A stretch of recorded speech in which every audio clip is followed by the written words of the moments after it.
Ina kwa baby emfa emra bedwam djumede so live on Adom TV. Then DSTV channel 280, Go TV channel 119, Multi TV Dick Box on this live. And so we are doing at to podcast in an audio format me akwako TV or be an to me throughout. This is your #1 morning show in Ghana. Aha. And a Ghana for a pe. Aha na Ghana for a shedding. They akwesi in Sabuja Fortress Ebechi and Komo. Fred Agbenyo parliamentary candidate ma NDC Amyuku One constituency.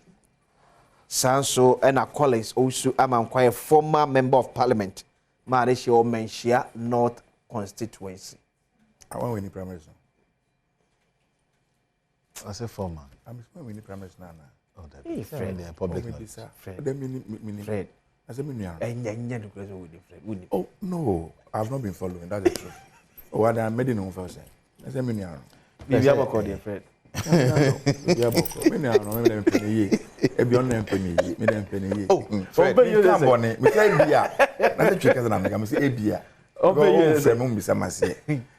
Chief debate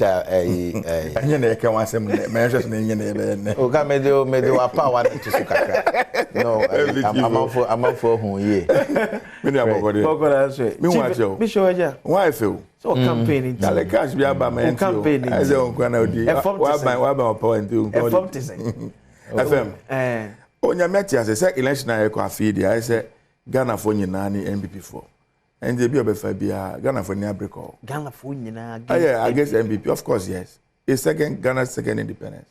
And then, yeah, Nana 80 Mineomi, Abba. On a pan or son of power runnings, name called FM. Ah, because I also got the DHB. But anyway, so best had to about my NPP. Abba. And I just out down there. Oh, yeah, sure. Ebia now old Dana, you do to Bob Banks, pam. But so did our pay the other bunny. Abba, we need to me. Ghana ni be no better about the NPP. There be a mamma in a bit. Mamma, my friend, man, or metal. Come on, deals, then they me down to that. Abba, that's you, yeah. Therefore, be answering you. Chief Rat, you mean your better. Say, Ghana for my position, say, who say 2 million your modia. Omono de mais yen fa sumomo. Na yen fa nye ne yepe. Na bone koso. Na yebetimi afo aset na ban mu bioma. What you are sowing a seed of impunity. You are making political things say onkra onka ho. Make me na mepe bia me no so a me be pay 10 to 20 to be ma wa obetu abade amame. That's the impression we are creating. Say this neti mu na neti say dia. I would have advocated into abanti NDC. I'm telling the truth. Na say enko say I mean can say into abamaye. Na yen say yeah, of course the impression is say otu abade man epinea. In their mind, oh, yeah, there. Ghana for ni aso. And not na to abamaye biom. And so you need to be able to protest. Because the only way I was a Ghanaian is because to be na me there man, one fanye juma papa. One fanye ye. O de buy no kwa na we ni aje wa break it up amen. And na ye ko da potron kwa nye bi ndi. One can is anje nipa na. Oba so ya dem na broso. Enti pass Ghana for be sore nne akosa line. Say she rado na go to one ba da she na aduane ayedi. Ana entama yefra. Medase. Chief ana me boa. Ja onia. Say adwuma panto aso. Chief me bisa say we can born. Wa me nua ne aso. Ono a wonim. Also I heavy. A sign of good government. Ono a wonim. Nyame adom. Wa ona meti anyina say stress I am. Ida meti menda. But Fred, and the NDC, say me no anantiache. Why say utimi hu say? No, you see. Hypocrisy woman say behind the scene omuka. Yeah, genuinely omutime ka say abani koyi. Oh, omutime ka say ye nam ye hwe akwanya mu yi. Chief obi e be Ghana be ka say mo tane pa no kwa sorry. Obi e be ka say no kwa sorry. Onsuro nyame nso. No. Was it NDC for behind the scenes? Ebo for na baso say Akufo do bo adwuma. Na nya no mo dey nkomo wa bonti. Obo.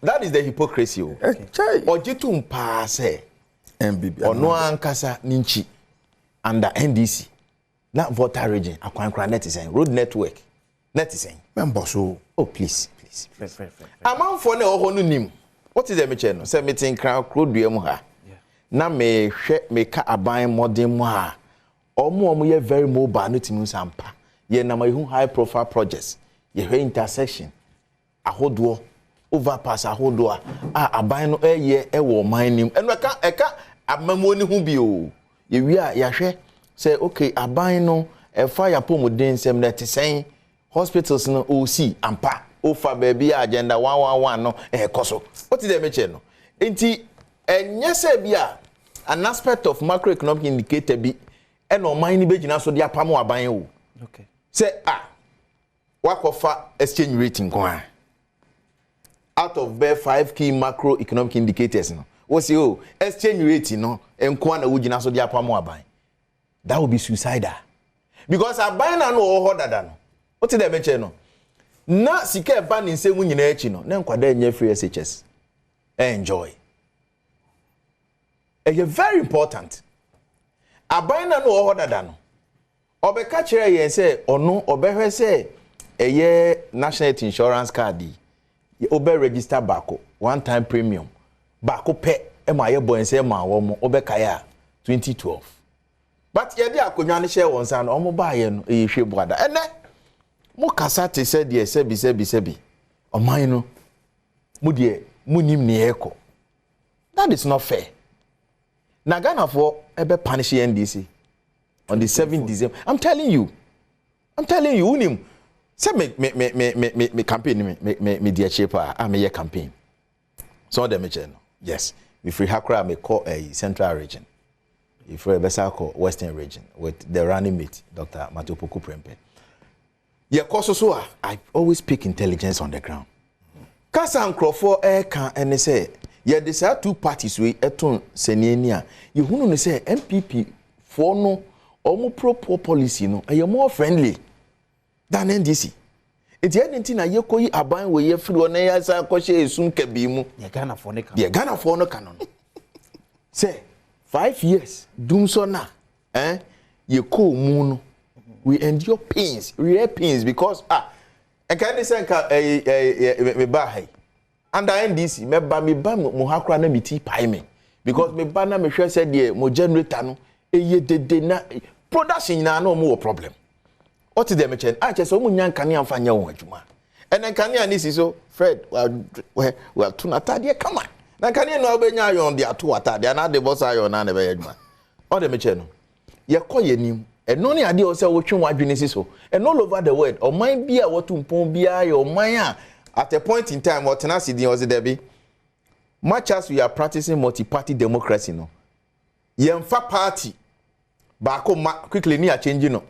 Party be our programs for the people no we keep them a party in government for many years and until over Malaysia it took one party to build the country Malaysia. Same thing applies to Japan, same thing applies to China, even America at a point in time. More two glamorous political parties no, Democrats and Republicans no, almost me people Republicans no. Edru baby so mo hwe na wo adwuma na wo ye na ekwa ebitimi ko 16 years 12 years 16 years office Ghana edru ho na ya kra de Ghana senka Nana Akufo-Addo eso ade nim 2008 okay eto a president Akufo de so straight away I'm telling you say enka ye koye ni bebre of course NDC for by omo de ye reverse gear so na yechi na yeba okay yechi na yeba media of the firm belief say adwuma ayaye ko form no yechi mu yie na amanfo no so do mani ehu bi ntie ma omre because we do baby a schools are yesisi bebre na sometimes you look at the profile of projects it may catch a district chief executives you know say mo mountains are profiling of projects no. Now, amount for you see when it comes to communication, the visual communicators they want to see feel. And no say na man ye mre. E ma so mo bas. What did they mention? Oh kasa bebre. Anyway, me wa ban mu to be ma mortar. Go parliament cry ye check policy ni. Yen hwe galamsey. My back galamsey so. Oh yanko ye. Any ye kan galam. Go uti o kasa ba. Me mre o de edin. No o ko ni say be bank. Onya o dia na o de na ope. Pacho. O ma sende obi. Wa shebion. Ene du o ma sende ni e ma dizia. Ye koye nim. Ye se galamsey ye koye nim. Minia. Who the galamsey the befra? Oh, grand, why not? Then I top in a baby come answer. Unim. Minia chief. Na kumam fita. Nse mo ke onjindi. Makumemo. Na no say dia sha kumemu ni piano. Enti dia sha makumemu se sia ne ba manu ma meka. Mr. O me enko ye nim. Mr. O ye back and forth. Me say take what you need. Me pacho. Fred, so young for you, young topic. Chief, Mr. Oh, Cassie and Chia, one of the Casa, and I'm so many men Chia Casa. Oh,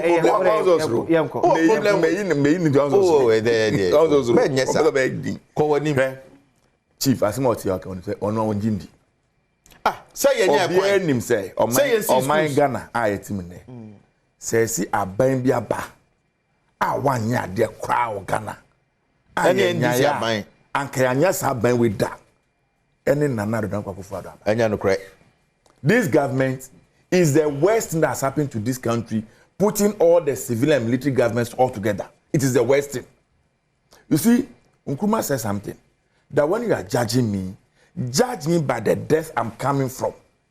If I say, "Emunana mi fi mu bano," and no now be what can say. My year there and I say me year there. When you meet me on set, don't talk about the energy sector. Because your contribution to the energy sector in this country is zero. Munyeshe, energy sector. Senye kania si so abibi efabanuni. And every research you can read around it. The single most important investment at President Mahama Yeye between 2013 and 2016 about the energy sector. It is there for all to see. So why did you sack your power minister at that time? Everybody who know the energy history of this country will attest to the fact that go and check our energy history. Why you said Dr. PNDC days, so through the in the 90s of Jerry John Rawlings, through the days of Kufuor, we had doomsaw. Edwin maybe under MP President Kufuor.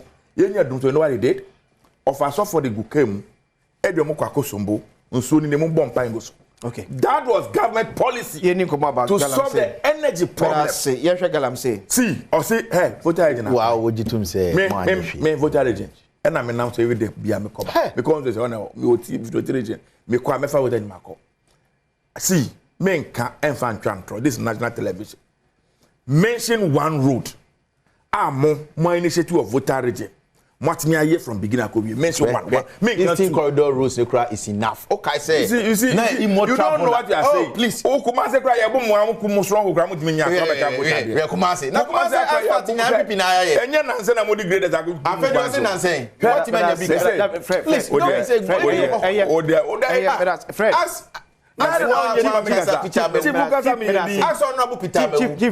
You don't do that. Fred. Afianhwe see the first year two government to blame for menyaya anka woro o ka na ka kuma ze ona oni voter dey oni hwemfa asebe na o ka chere o tiri jinso oni hwemfa what you say o saying you know say very mobile you know say okay but be grateful to NPP government because ya biama me ya grateful man Akufo-Addo government me bodam oh I'm telling you Abanwe the resources that this government has got. But that's Freddie. From next year, they be better than the feeding Santua, Obesusa. And I'm praying that God will give you more long life. No share in a bra what the Ghana. Galamsey no temen can one say because we need and some money or more diabedi or minor. You see, when you have people in government who talk like this, I want to mean, you want to follow their not done prayer way of communication. No, say what you he exposed your hypocrisy about the amount. And I'm saying Ghana for him say, yeah, as individual means solve your money problem. Anything in our coastal line, any idea to me the amount, yeah, the resource the amount. Say boy, home by boy, name protected lives and property. Now, say be una offer sentimemo. Me micro region, micro voter region. Yen so da fresh water. Me nan say my sisu dua, me nto banche enfri mu area hot da. Me nto body enfri mu area hot da. Me nto ekutu enfri mu hot da. Anu e fa no. Mu area na motu galam say me nto free hot da. Aye area be. Na nyom ni bibia motu mu galam say. Na unim kuma say. College.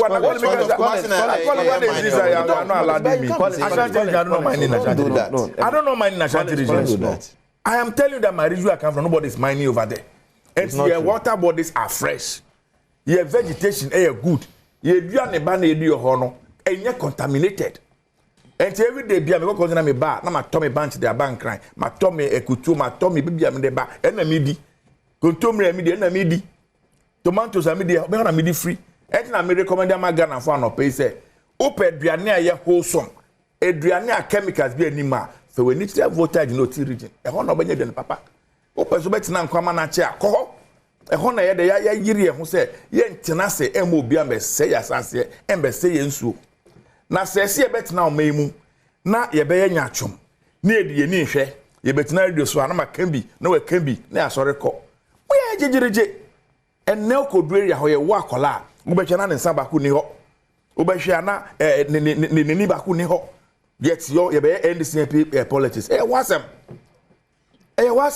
Unsu wo every Ashanti region, Central region, any baby mining in the Eastern region. And then go and look at the state of the water bodies. You have been traveling on those roads. If you are happy with it, your problem is your headache. If you are content with it, say near me papa, now you count the NPA policy. Wasem.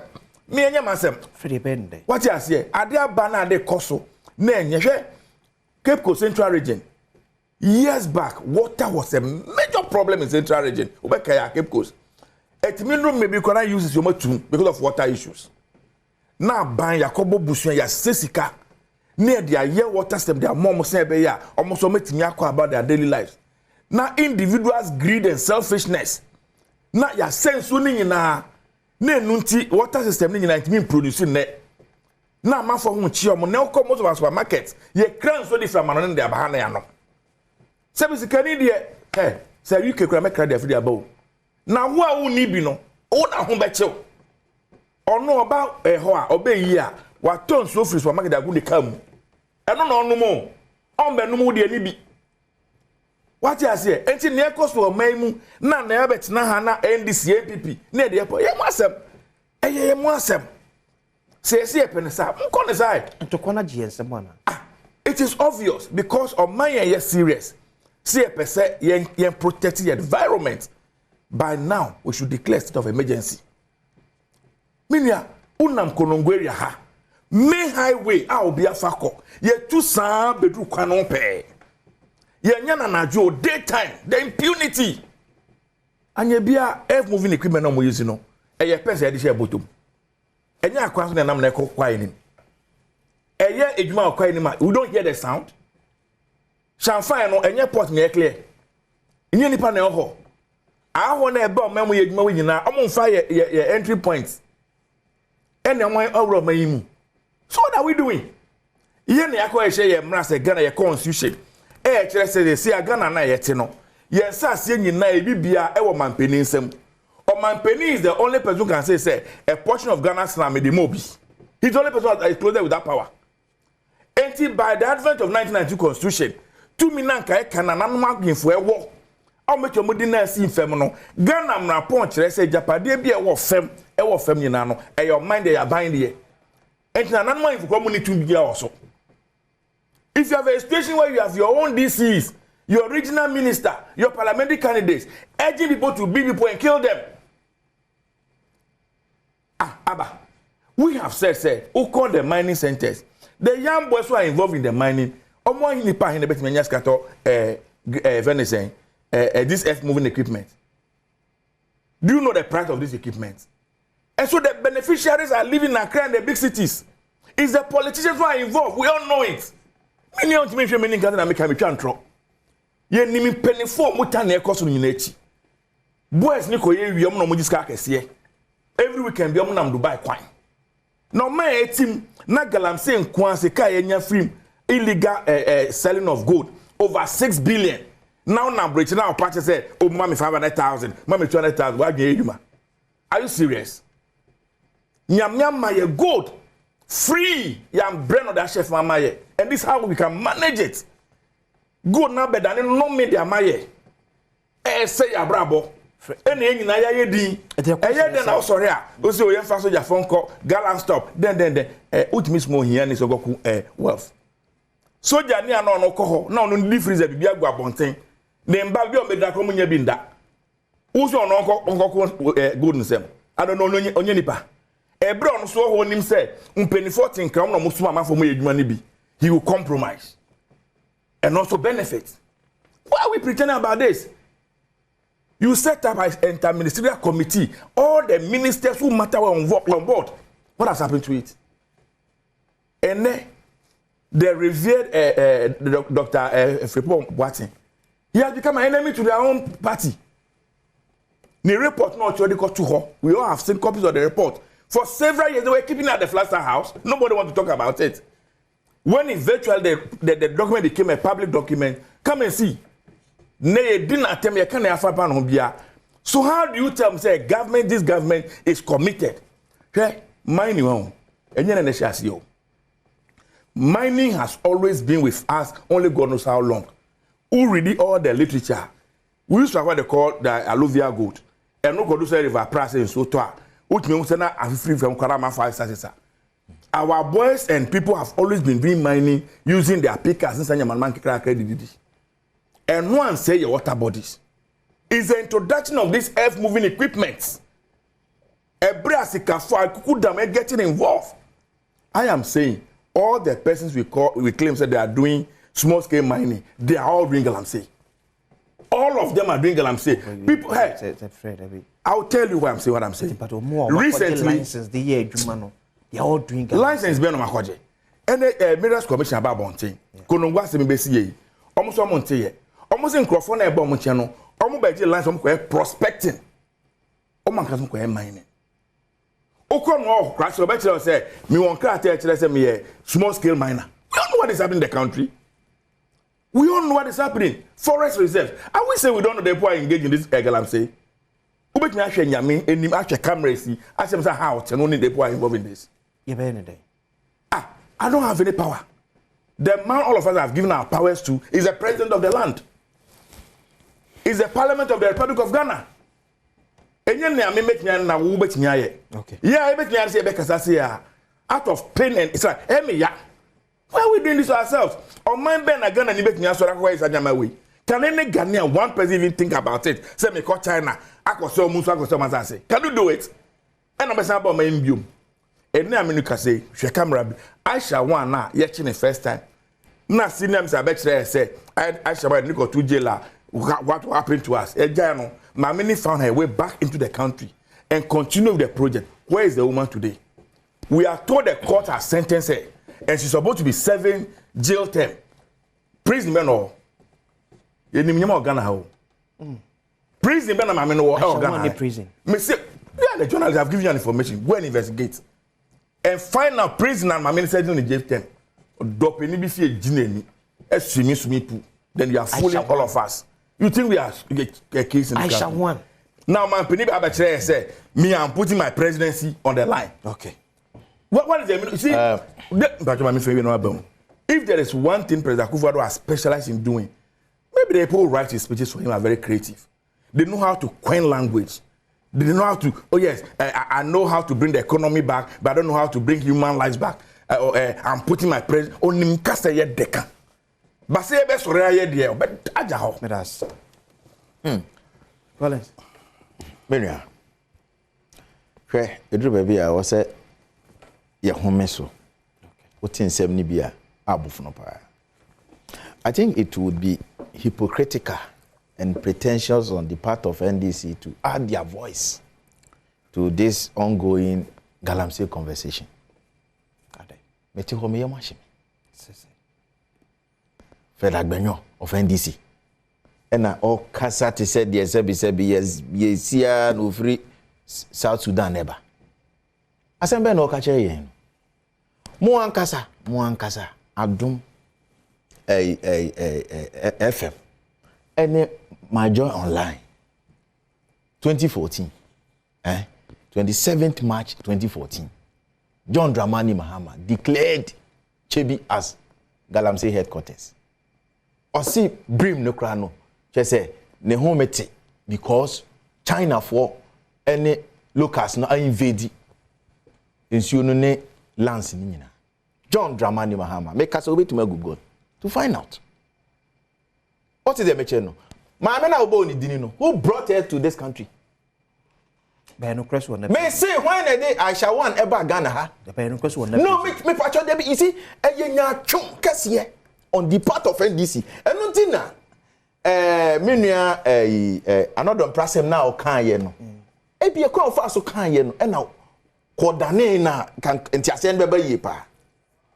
Say mo ye nya twon say mo de ma no beto ase mu we mu. Na mo under your watch.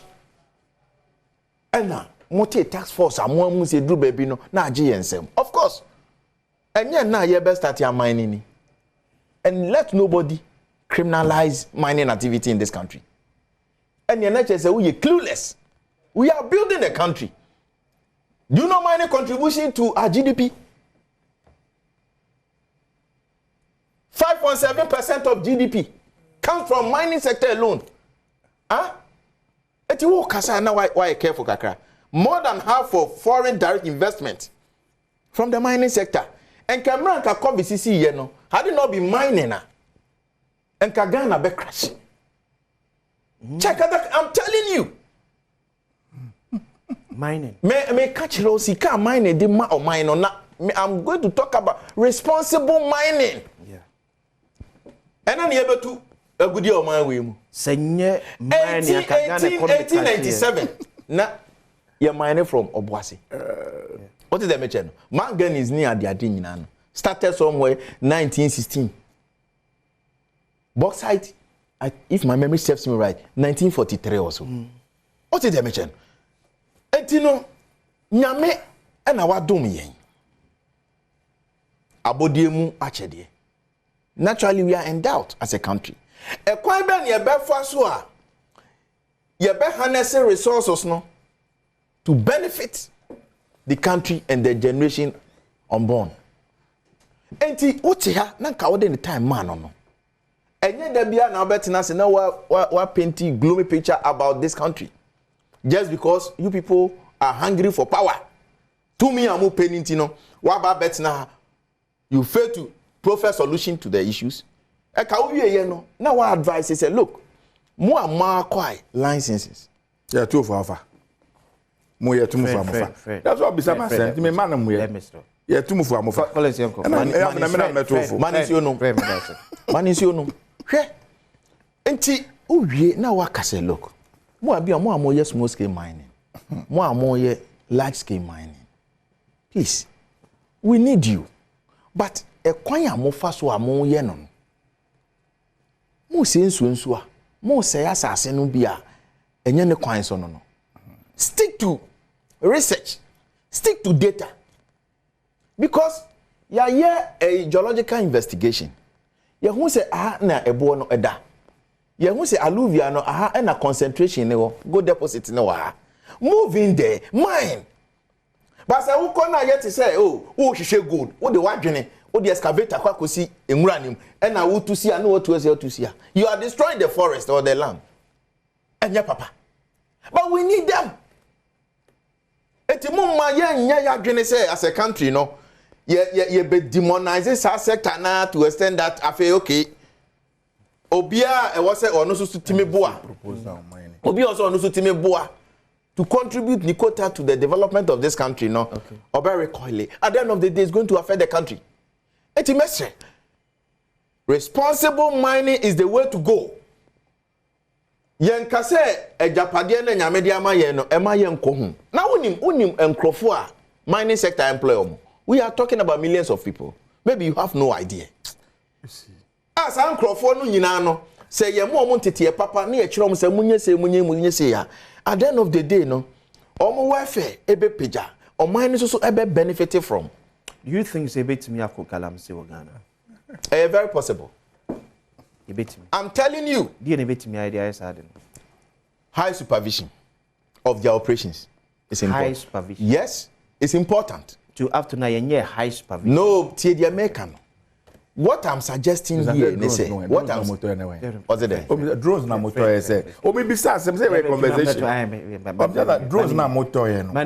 Say anka mo de be monetize supervision. Drones no. Na nye drones kro ya na mo say eno na dey picture say ba ye say baby a na eho say no enye mo na mo kan the same drone no one catch us say galamsey go na ultimate medical delivery ni na the same drone no timi kokoye woni nru a drone no supply ko nkrase you see that is NDC for you mo adwene nyina ye say reserve player so obi be pra na onya bi abon enu na sese kura mo adwene nyina na say oman no nsei na mo mra because what here under your watch enu na hear me ya because I don't want to do politics of equalization but ka wunya ye no na wa condemn me say look name she maybe asumasi wo aha adwuma wo ye no enya papa o say ansase wo because utusi it appears you don't even know what you are doing and I say you are being greedy or selfish but say we betina ho na wa ma de na koye ti say obi hia man na onfa bibi nkobo ni trim you don't do that who has said that is the picture we dey to abonte but so why been here that is the picture we dey to abonte obi ga sound you see NDC wants to make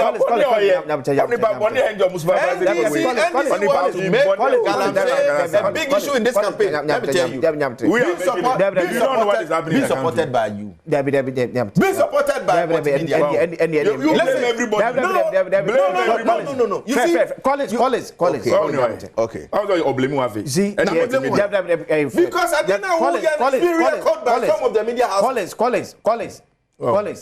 You communicating and the actual man for. We have my boss. So one she na one can here.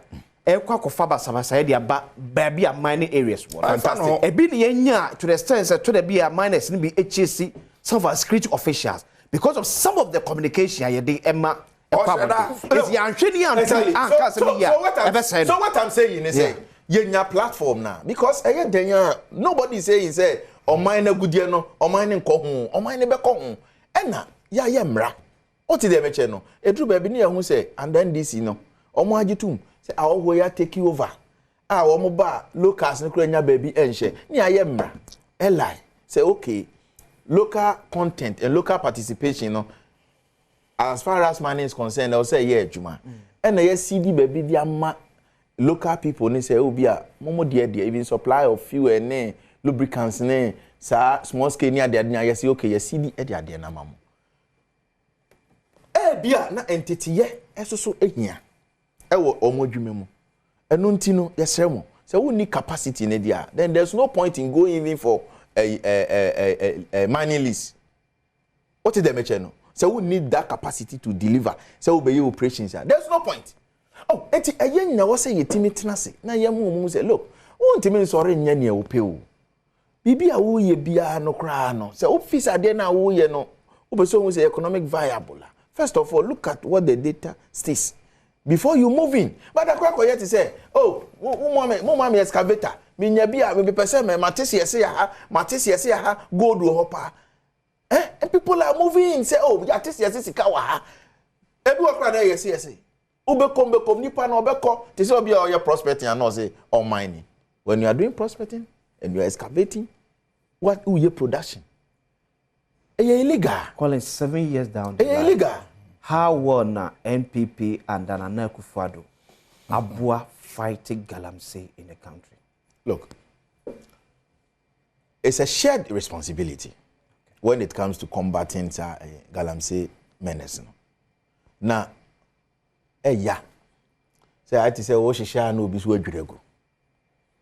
What I'm saying is president there what the nisu ade hunu atu dwa say na me pese me ye bakofo nkyere damfo eyeye nyina nka Fred asom mema som we asom said the centralfo ni bi so eso mu a na omo boa media coalition against me bon abaso but edru ba bi na akoye te say omo ebi mo so wo mo politicize ade no ase ye beto aba enti quickly ye ma galamsey no ensa menye topical issue issue oh no because what you Jesus Christ. Someone the man no too more because you have the platform. Now, mama, dear no, I say, Matumunchini be bring to be told him say, I say the whole country no is in devastation. That is Fred. Adia ba ko a Collins adia ba ko e ma nkomodie we. I think say Saba biem the statement from Ghana Water Company Limited. Only that statement. The communication officer. But the same statement was issued in 2012. Check the statement, the content, and everything. You see, and then this time, so what I'm saying is quality. You pass what kind of say? A failure. Not first year, so 2022. Near to me, as a distributed 50% of insurance on this. 2024, you distributed 40% of insurance on this. And on the Kokobo to just say Central and Western region, a cut to Nabro, and so this Sumunya be enum. Now then we go back and look and say, Yam sooner out doing a far caucus on this no, and need to say no. And you tell me say, open the politics. Yeah, oh, they would need me. I am privy to briefings at Akoso among NDC communicators. As far as galamsey issues, and your reality. Say, one man in your topical issue, they stick to make it a big issue. And your reality. And only hypocrisy. But in your reality. Okay, who ye? And your reality. We can't who ye? Only the entire. Okay, who ye? Now, or more ensue. Not the Fidia Kusim champagne. Yeah. It doesn't make sense. What is the mention? Me, sad, dear, no me huna. It puts me off. Champagne, you know, me. I don't even remember the last time I mean who say GPHA. Gapoa. Yeah. And Crawford new champagne about BCC ho. The meaning to the best of my knowledge. Champagne that there was system more. And this is the oh, of course. Send us an American. Abraham Osuma Fred, oh no, this man. My former national security, my former coordinator. Minimum. NDC. Oh, okay, NDC. Only Yami. Okay, Miss, I'm calling you. I'm going time amount. Oh, they set a task force. My brother say about call Mula. Now boy said he can carry go bottom. You ever to uncle on the super Germany? Ever say every year. Where we name empower, but I say we are 2 of 6. There will be another live draw. Yeah, wait to me, and so every day honor. Quickly, after young Cornelia here and Kobochia, Minister for Lands and Natural Resources, and Joy 99.7 FM, Etchin, with a current conversation also on illegal mining. And how or no as a minister, your sector honor, who know at the effort. Tie, honorable Abu Jinapo, if I say. Look, my friend, let's just face it. You hear opposition elements talk about illegal mining, galamsey, the government is failed. In fact, I've even heard 1 or 2 people say the minister should resign, and so on and so forth. The blunt truth, Wilson, the blunt truth is that they don't make these points because they want to protect our river bodies or because, with the greatest of respect, they care about our landscape or our environment. It is just for politics. It's for political scoring. It's for vote scoring. You then ramp up your enforcement measures, you put in Operation Halt, you start to demobilize excavators and burn them, if you want to call them, burn them, or demobilize equipment used for illegal mining. These same elements goes into the communities and tell them, look, when we come into office, we'll allow you to mine freely, indiscriminately, and this is on tape, it's on video, high-ranking opposition officers on video, on tape, going from community to community and telling Ghanaians that if they came into office, they will allow them to mine freely. And we all saw the consequences of that in the 2020 elections. I'm not going to go into that. You have another situation where when you ramp up the enforcement regime, you put out more soldiers, you start to demobilize excavators, you go on the river bodies, you are burning champagnes, you are arresting people. Then you have elements, some elements, and I say this with qualification, not all, some elements in the ruling party who say, well, the minister is trying to, is taking measures which will cost us the elections. The minister's actions is going to result, or the government's actions are going to result in the ruling party losing the elections and this and that. And then the truth also is that you have elements too whom, when you clamp down on them, they will come to you and make a lot of noise about how the party is being too draconian on its measures against illegal mining. But from where I sit and from where government sits, we do not have to be perturbed by any of those considerations.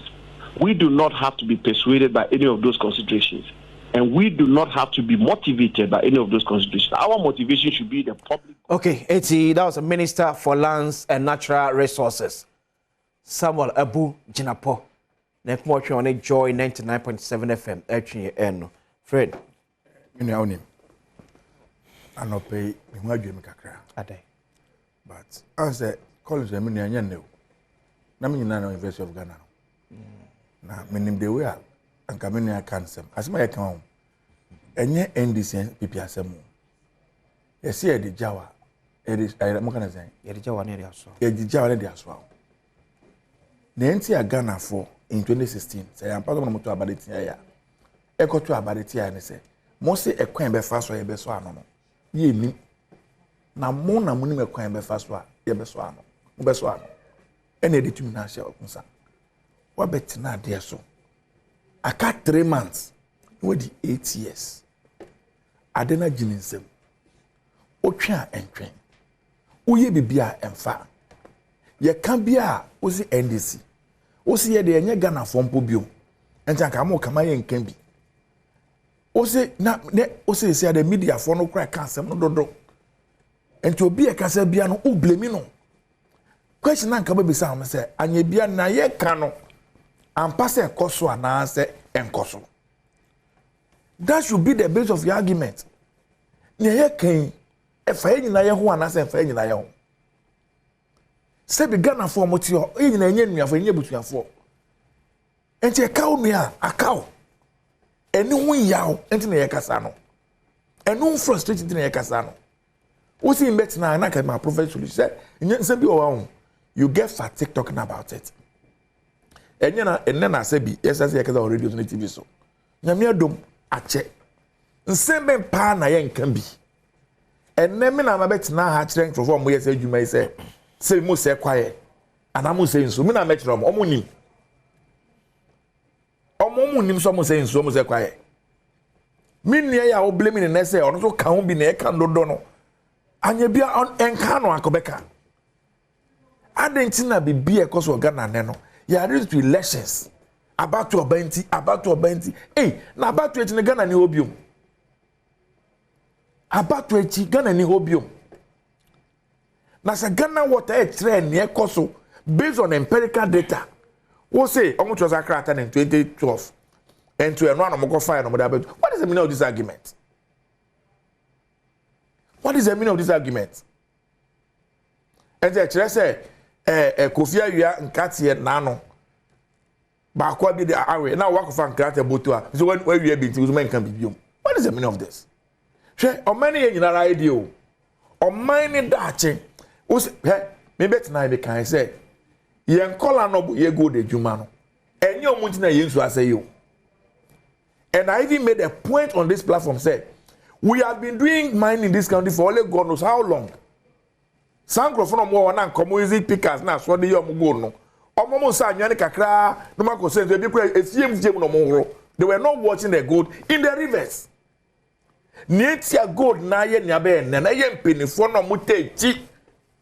No mo tefi den kese na edi adwuma no. Enti kola no mo ho no mo ye mine na ko chom ko please says no. You are only sacrificing them.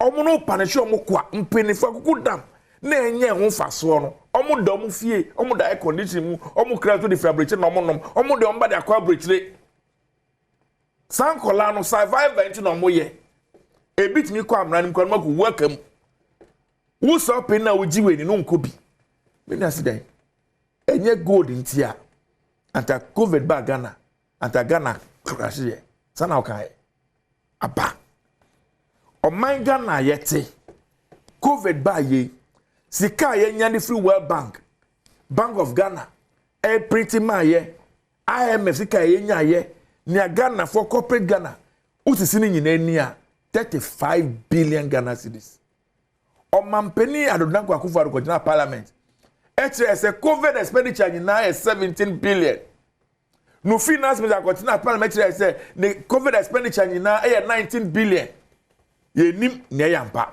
yemfa ne krasa ne nyina kwa 20 billion na. It means we got a buffer, we made a profit of 15 billion.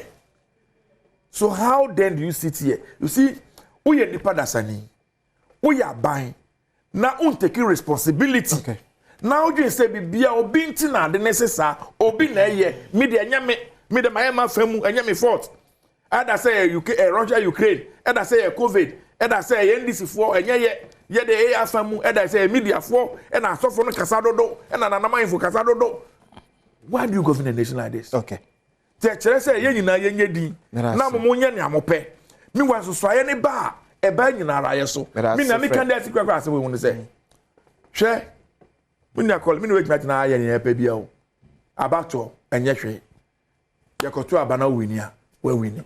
We lose ya, we lose. Country broke and no broke. Ye nyina eti.